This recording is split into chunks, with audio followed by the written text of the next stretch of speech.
돈이 되는 뉴스 시작합니다. MTN 차영주 전문위원과 함께합니다. 안녕하세요. 안녕하십니까? 네.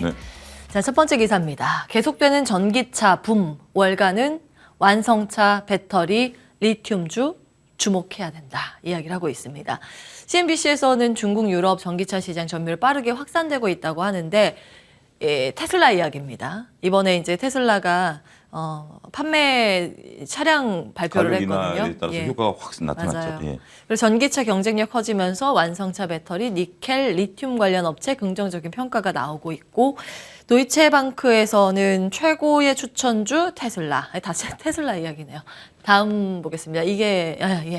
일단은 테슬라 전기차 배터리 이야기 쭉 한번 해볼까요? 예, 테슬라에서는 도이치ban크에서 이런 얘기도 나왔지만 이제 신용평가기관에서 신용을 투자 적격 등급으로 또 상향 조정했죠. 예, 원래 정크에서 한 단계 올렸습니다. 적격, 제일 낮은 등급이지만. 예, 물론 뭐 그렇긴 하지만 그래도 투자 적격이 됐다라는 것은 테슬라가 지금 당장은 아니더라도 물론 이제 그 레벨에 있을 때는 회사채 발행이 좀 애매해요. 왜냐하면 우리가 왜 그러냐면 회사채라는 것이 항상 발행을 하고 나면 만기 때 상환을 하는 게 아니라 리볼빙을 해야 되는데 만약에 여기서 테슬라가 한 단계 내려가 버리면 리볼빙이 안 돼 버리잖아요. 아, 그렇죠. 그렇기 때문에 원래 그 레벨에서는 수화가 잘 되지는 않아요. 근데 어쨌든 테슬라가 일단 등급이 올라왔다라는 건 이제 앞으로 계속 갈 길이 멀지만 한 단계 올라가고 있다라는 것은 긍정적인 소식이다라고 무디스에서 볼 수 상향했습니다. 있다라고 좀 말씀드릴 수가 있겠죠. 테슬라에 대한 다시 이제 관심이 좀 뜨거워지고 있습니다. 우리가 이제 400달러에서 100달러까지 떨어졌다가 이제 200달러 와 있는 수준인데 다시 테슬라에 대한 관심이 이제 오면서 국내에 이제 훈풍이 돌아온다. 이제 국내 이제 관련주들에 대한 훈풍도 여전히 지속되고 있다라고 말씀드릴 수 있겠죠. 이미 국내에서는 관련주들에 대한 독주가 지금 뭐 계속해서 연일 2달 넘게 이제 지속이 되고 있는 상황인데 이 부분에 대해서 이제 더 플러스가 된 요소가 됐다라고 좀 말씀드릴 수가 있겠죠. 일단 뭐 리튬과 그다음에 이제 뭐 우리가 전반적인 뭐 시장에 대해서 니켈 뭐 이런 거 다 나오고 있는데 일부 조금 약간의 조금 과열 현상도 있어요. 그러니까 이제 우리가 그 2000년 닷컴 버블 때 닷컴이란 단어가 붙으면 시장에 그 종목이 올라가는 그런 현상이 보였는데 지금은 리튬이라는 단어가 붙으면 뭐 가리지 않고 그냥 주가가 상승하는 그런 모습들 확인이 좀 되고 있기 때문에 그 리튬에 대해서 그게 이제 시장성이라든지 판로라든지 뭐 이런 게 아니라 개발할 것이다라는 소식만 들려도 일단은 다 이제 주가가 올라가는 이제 그런 양상들이 보이긴 합니다. 근데 어쨌든 중요한 원자재이기 때문에 우리가 이제 이 부분에 대해서 관심을 좀 지속적으로 가져야 될 필요는 있다라고 보는 거고요. CNBC가 특별한 뉴스를 새롭게 시장에 더한 것은 아니죠. 여러분들 잘 아시다시피 이미 뭐 국내 시장에서는 이런 것들이 충분히 반영이 되면서 주가가 올라가는 그런 모습들을 좀 보여주고 있는 상황이고 여기에 이제 또 테슬라발 뉴스가 도면서 서로 간에 이제 계속해서 에너지를 모아가는 그런 모습들이 확인이 되고 있다라고 말씀드릴 수가 있겠죠. 쉽게 꺼질 듯 꺼지지 않는 이러한 모습들을 좀 확인해 볼 수 있는데 여기서 또 한 가지 우리가 좀 확인해야 될 것들 이제 지금 여러분들 화면에서 강원에너지 보고 있습니다만 강원에너지가 이제 리튬 얘기가 붙으면서 또 저렇게 올라가는 형국들이 좀 보여주고 있는 거고 에코프로에서도 조금 약간 좀 탄력이 좀 달라지고 있죠. 우리가 어제 같은 경우 포스코 케미칼 같은 경우 긍정적인 뉴스가 나왔음에도 불구하고 빠지고 에코프로 BM과 에코프로가 다 올랐어요. 근데 오늘은 에코프로는 올라가는데 에코프로 BM은 좀 상대적으로 탄력이 좀 덜합니다. 그렇기 때문에 이쪽에서도 쏠림 현상들이 이제 좀 나타나는 것이 아니겠는가. 그러니까 전반적으로 2차 전지가 에코프로블렘에 의해서 확 퍼졌다가 다시 이제 에코프로 BM으로 몰렸다가 이제는 에코프로에만 몰리는 이런 현상들이 좀 보이고 있다라고 좀 말씀드릴 수가 있겠죠. 이 끝이 어딘지는 어느 누구도 예단하기 어렵습니다. 어떠한 형태로 어디까지 더 주가가 올라갈지도 예단하기는 어렵다라는 부분들인데 일단 중요한 것은 직전 고점을 뚫어줘야 되겠죠. 그러면 다시 이쪽의 활로가 다시 또 퍼지는 그런 모습들을 보이긴 하겠습니다만 뭐 쉽지 않은 영역에 이미 진입해 있다 이렇게 말씀드릴 수가 있겠습니다. 쉽지 않다는 건 어떤 말씀이실까요? 우리가 이제 긍정적인 뉴스가 이렇게 나왔지만 오늘 또 똑같이 약간의 밸류에 대한 얘기에 대한 뉴스들도 나왔거든요. 어떤 내용인가요? 그러니까 역시 고평가에 대한 얘기가 나온 겁니다. 증권가에서는 계속 고평가에 대한 얘기들을 계속 쏟아내고 있고 한쪽에서는 여전히 긍정적이다라고 보는 시각들이 있고 한쪽에서는 고평가다라는 완전히 극명하게 갈린 모습들의 얘기들이 지금 들리고 있는 상황 아니겠습니까? 서로 간에 다른 곳을 바라보고 있는 거죠. 저는 문득 이 우화가 생각이 납니다. 우리가 어렸을 때 배웠던 이솝 우화 중에 여우와 두루미 우화가 생각이 나는 거죠. 여우와 두루미는 서로 입장이 다르죠. 하지만 물을 마시려고 하는 것은 동일하다라는 겁니다. 그래서 투자라는 것은 우리가 수익을 내기 위한 건데 여우와 두루미가 서로 다른 투자 성향을 갖고 있는 건 사실이죠. 그런 상태에서 지금은 에코프로에 대해서 베팅을 하시는 분들이 수익을 내고 있는 구간이고 한쪽에서는 나는 저거는 뭐 별로 생각 없어라고 생각하시는 분들도 분명 존재하고 계시는 거죠. 서로 간에 극명하게 이제 지금 차이가 있는 거고 이건 서로 간에 어떤 어떻게 보면 극렬한 인터넷상에서 싸움이 일어나고 있는 거지만 누가 옳다라고 그럴 수는 없는 거죠. 그런 거기 때문에 지금 뭐 보유자의 영역에서 충분히 이익을 즐기시는 분들은 이익을 즐기셔야 되는 상황이고 여전히 뭐 이쪽에 대해서 고평가 논란이 있으신 분들은 어차피 다른 쪽에 가서 또 매매를 하시는 거니까 그렇게 봐야 될 것 같습니다. 사실은 이제 에코프로에 대해서 주가가 더 다 갈까 말까 이걸 질문 드리는 건 좀 그동안 투자의 전략을 꾸준히 일관되게 말씀을 주셨기 때문에 그 질문 드리는 건 실례인 것 같고 여기서 이제 궁금한 점은 그렇다면 에코프로 BM의 지금 그 상승의 근거는 무엇인가라고 보시는지가 궁금해요. 왜냐하면 그 근거에 따라서 마지막에 이제 닷컴 버블로 표현을 해주셨으니까 버블로 보시는 거란 말이에요. 네. 그럼 버블에 마침표를 찍게 되는 요인이 또 이 근거에 따라 달라지게 되거든요. 이제 엑시트하는 시점이 달라지는데 혹시 근거는 어디에 보시는지? 저는 그 근거에 기반해서 엑시트가 결정된다고 보이지는 않습니다. 그래요? 지금은 모든 펀드멘탈은 다 오픈돼 있어요. 여러분들이 에코프로 BM 제가 여기서 얘기하는 것보다 더 많이 아시는 분들이 지금 시장에 많이 계십니다. 저보다 더 많이 아시고 저보다 더 쏙쏙들이 회사 상황에 대해서 실시간 공유하고 계신 분들이 있어요. 근데 저는 이 극단은 어디에서 오느냐? 수급에서 온다라고 봅니다. 수급에서 불현듯 수급이 찾아오고요. 어느 분이 갑자기 나 좀 많이 갖고 있는데 오늘 팔까? 거기서부터 수급이 이게 고점이 시작이 되는 거지. 이것은 뭐 에코프로 물론 이제 외부적인 요소도 있겠죠. 예. 갑자기 악재가 뭐 터진다라든지 하는 건데 악재도 지금 뭐 이걸 딛고 올라가는 모습들을 보면 지금은 굉장히 큰 악재가 터지지 않는 한 수급이 갑자기 쏠림 현상들이 나타나지 않을까. 저는 그렇게 보고 있습니다. 그렇기 때문에 예측 불허의 상황이다라고 말씀드릴 수가 있겠죠.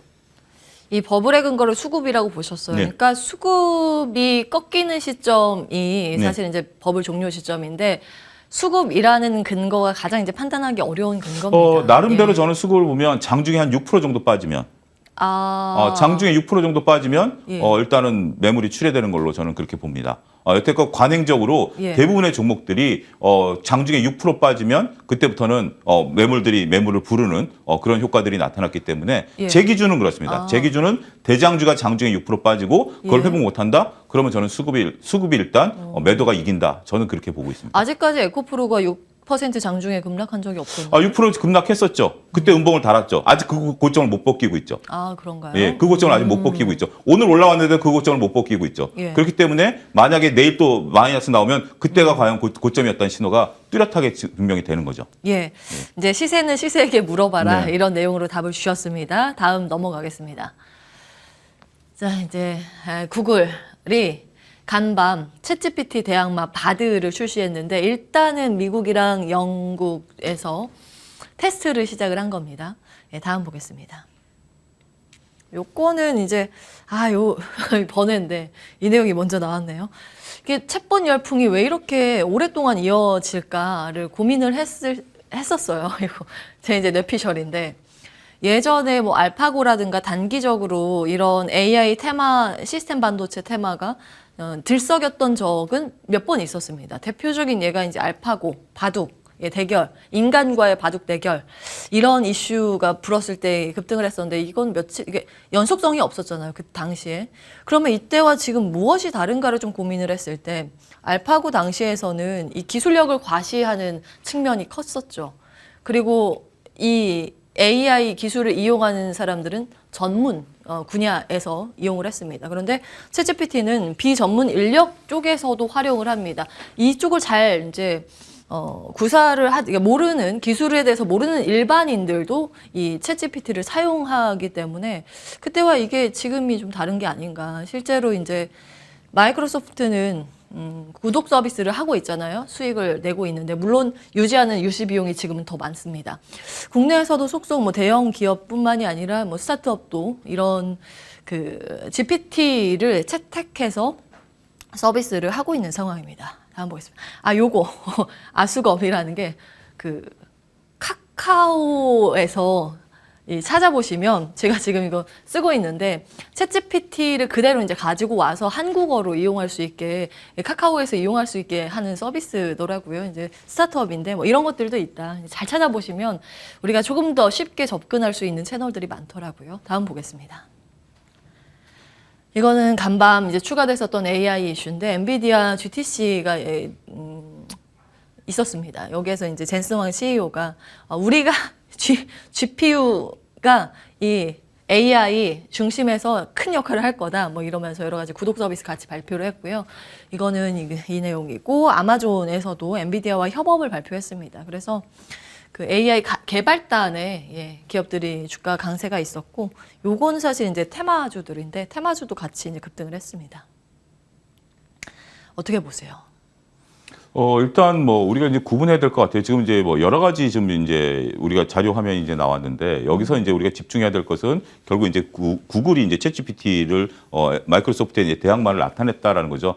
나머지 기존에 있었던 얘기들은 우리가 이제 그동안에 해왔었던 얘기인데 이제 이게 어디까지 진화되느냐가 이제 상당히 저는 이제 두 기업의 헤게모니 싸움이 됐다라고 좀 말씀드리고 싶어요. 일단은 먼저 마이크로소프트가 오픈을 했는데 마이크로소프트가 오픈한 것에 대해서 약간의 오류라든지 이런 것들을 지금 이제 많이 얘기하고 있잖아요. 그러니까 구글은 좀 신중론으로 간 것 같습니다. 그래서 지금 이제 테스트를 통해서 많은 피드백을 받겠다. 자꾸 피드백 얘기를 많이 해요. 원래 이제 일부 유저하고 이제 직원들을 통해서 피드백을 받았고 이번에도 나온 기사를 보니까 피드백을 받아서 우리가 수정을 해 나가겠다. 그리고 이게 계속해서 오류를 수정해 가는 과정에서 질문이 많아지게 되면 나중에 가서는 이게 꼬여버리니까 질문 횟수도 제한하겠다. 그래서 지금은 이걸 완전히 오픈했다라고 보기는 어려운 건 아니죠. 그래서 더 이것을 좀 심화시켜서 정교함을 나타내기 위한 노력들을 현재 구글은 마이크로소프트의 상황을 보면서 이제 나아가고 있다.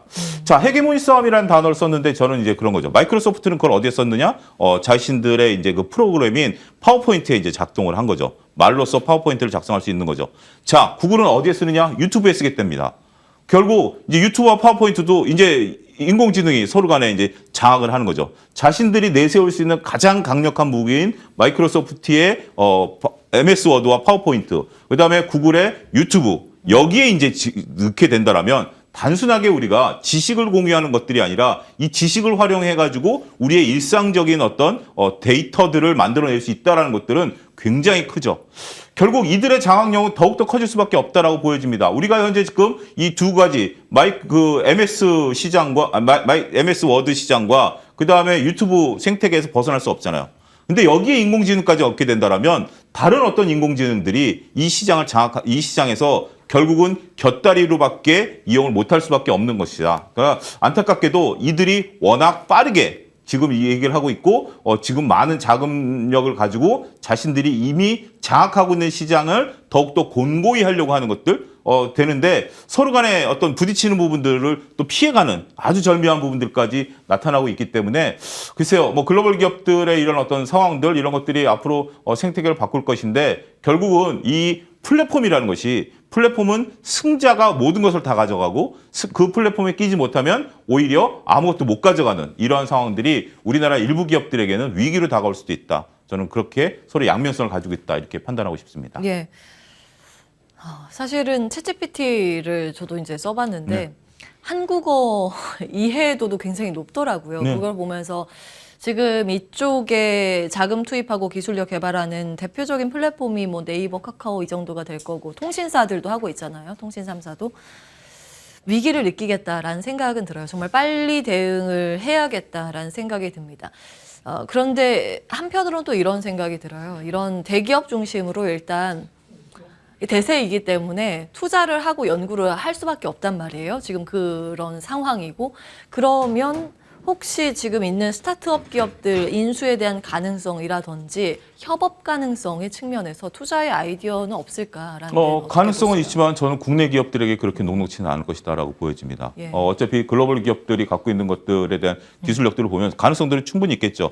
자체 개발하는 것일 수도 있고 스타트업을 하는 경우도 있지만 저는 어떻게 본다라면 지금 이 정도 상황이라면 인수의 가능성은 좀 낮다라고 보는 거죠. 지금 이제 개발하는 게 아니라 이렇게 전 세계에 오픈할 정도라면 이미 어느 정도에 대한 대기 가능성은 끝났다라고 저는 보는 게 제 지론입니다. 여기를 한글 서비스를 하기 위해서 우리 특화되어 있는 부분들에 대해서 우리 국내 기업을 한다? 예. 글쎄요, 뭐 가능성은 있겠죠. 그렇지만 예. 그 가능성 굉장히 그러니까 확률이 낮다. 그러니까 거기 선정되는 기업이 분명히 있긴 하겠지만 예. 우리가 보고 있는 수많은 기업 중에 어떤 게 선정될지라고 예상한다는 것은 저는 너무 많은 이쪽에 지금 관심들이 들어가 있는 것이 부담스럽다라는 거예요. 나쁘다라는 게 아니라 우리나라 기업들의 스타트업들의 기업들이 이들에 들어가서 이들 생태계에 편입될 가능성이 있다?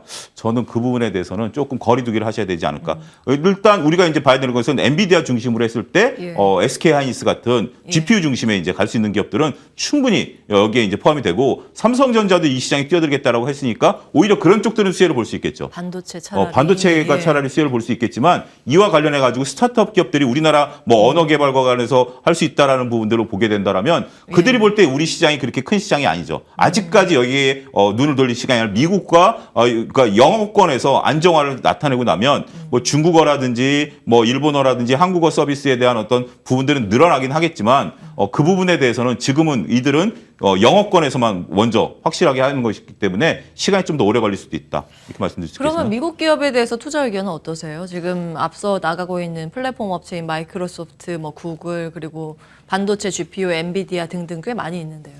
일단 뭐 엔비디아에 관련해서는 뭐 충분히 주가가 지금 낮은 수준이기 때문에 가능하지만 이게 이제 구글과 MS가 이제 여기서 이제 출혈 경쟁이 되는 거죠. 맞아요. 출혈 경쟁을 해야 되는 부분들이기 때문에 어떻게 보면 약간의 변형된 치킨 게임 비슷하게 되겠죠. 우리가 이제 과거 네이버와 다음이 싸웠듯이 예. 네이버와 지금은 이제 그렇겠지만 옛날에 플랫폼을 놓고 예. 다음 플랫폼 화면과 네이버 화면이 싸웠듯이 지금 그런 상황이 연출이 되겠죠. 검색 엔진. 네, 예, 검색 그 엔진에 부분이요. 대해서 그런 부분들이 있었기 때문에 이 부분은 우리가 지금 너무 이렇게 그러니까 미래를 바꿀 것이긴 하지만 일단 조금 여유를 두고 저는 일단 지금은 하드웨어 쪽에 좀 보시고 하드웨어. 소프트웨어는 승자가 결정이 됐을 때 예. 그때 들어가셔도 늦지 않는다. 물론 이제 지금부터 투자해가지고 그 과실을 다 수익을 하실 수 있으면 좋지만 예. 그 포트폴리오를 짜기에는 지금은 이것들이 이제 너무 아직 변혁들이 좀 많아야 되고 결국은 앞서 오앵커도 말씀드렸다시피 지금은 이 구독료를 받아도 이익이 안 나는 게 지금 막대한 투자가 필요하잖아요. 맞아요. 그 투자에서 웃고 있는 것은 엔비디아죠. 우리 SK 하이닉스고요. 저는 거기에 먼저 발을 디디셔도 되지 않을까 싶습니다. 예, 다음 이슈 넘어가겠습니다. 구글, 애플 참전. 폴더블 폰 시장입니다. 2%대 폴더블 폰 시장의 판이 커질까입니다. 기업들의 움직임인데 삼성전자가 뭐 꽉 쥐고 있는데 애플도 하겠다고 하고 구글도 이제 출시 예정이고 화웨이, 오포, 비보 이 중국 기업들도 사실은 이제 몇 개 냈어요. 다음 보겠습니다. 요거 폴더블 폰은 어떻게 보세요? 폴더블 폰 시장, 저도 폴더블 폰을 쓰고 있는데, 뭐, 여러 가지, 뭐, 좋은 점도 있고, 나쁜 점도 있고, 좀 그런 것 같아요. 그래서 이거는, 우리가 이제 기존의 그러니까 이제 핸드폰에서 예. 스마트폰으로 넘어오는 거랑은 좀 허들이 다릅니다. 이제 단지 핸드폰은 우리가 뭐, 전화하고 문자 보내는 거지만, 스마트폰 같은 경우는 여기서 모든 게 이루어지잖아요. 전 스마트폰이 몰고 온 혁명이 뭐냐면, 게임주의 적은 손흥민이다. 저는 이렇게 표현하거든요. 왜냐하면 손흥민이 경기하고 있을 땐 게임을 안 하니까 핸드폰 들고 있으니까 그런 식으로 이제 생태계를 바꾸는 거죠. 그렇지만 이거를 폴더블로 바꾸는 것은 그런 생태계를 또 진화는 아니죠. 어떻게 보면 선호도에 대한 부분들인데 어쨌든 지금 이제 이 시장이 커지겠다라는 거 아니겠습니까? 지금 기종이 너무 별로 없으니까 선택의 범위가 이제 좁다라는 건데 이제 다양한 기업들이 이런 걸 내면 선택의 범위는 늘어나면 이 판은 커지겠죠. 그러면 이 판이 커지면 여기서 수혜와 피해를 보는 기업들이 분명 나타나죠. 피해는 예. 삼성전자겠죠. 삼성전자가 기존에 있었던 비교 우위, 특히 일본에서도 지금 드라마틱한 점유율을 폴더블로 보고 있거든요. 예. 그렇게 어렵게 진출해서 맨날 고배를 마시던 일본 시장에서 폴더블 가지고 이제 의미 있는 점유율을 따냈는데 여기에 이제 뭐 구글이라든지 이런 것들이 나오게 되면 또 다른 위기에 처할 가능성도 있다라는 거죠. 하지만 예. 전반적으로 주위에 폴더블을 많이 써본 입장에서 보면 저는 이제 폴더블 생태계에 이제 들어왔어요. 저 같은 경우 제 업무 특성상 앞으로도 폴더블을 쓸 수밖에 없는 생태계에 들어왔기 때문에 그렇게 된다라면 선택의 범위는 더 넓어지고 주위에서 쓰다 보면 여기에 또 들어오시는 분들도 많을 거기 때문에 예. 여기 뭐 OLED 관련주라든지 아니면 뭐 이런 쪽들을 좀 보시긴 하셔야 되겠습니다만 특히 이제 우리나라는 안타깝게도 삼성전자 매출이 너무 많고 애플은 지금 아직까지 출시를 확언을 안 하고 있는 상황이기 때문에 예. 애플과 삼성전자 생태계에 지금 들어가 있는 종목들이 많은데 아직까지는 이 부품주들이 좀 오리무중이다. 하지만 이 판이 예. 커지게 된다면 OLED 종목들에 대해서는 저는 기회가 올 수밖에 없다 말씀드리고 싶습니다. 그럼 어떤 종목 보세요? 아무래도 뭐 LG 디스플레이가 가장 이제 강자이고요. 소형 OLED 부분에서도 기술력 갖고 있는 쪽들에 여러분들이 관심이 좀 필요하지 않을까 싶습니다. 여기까지 하겠습니다. MTN 차영주 전문위원과 함께했습니다. 말씀 고맙습니다. 감사합니다.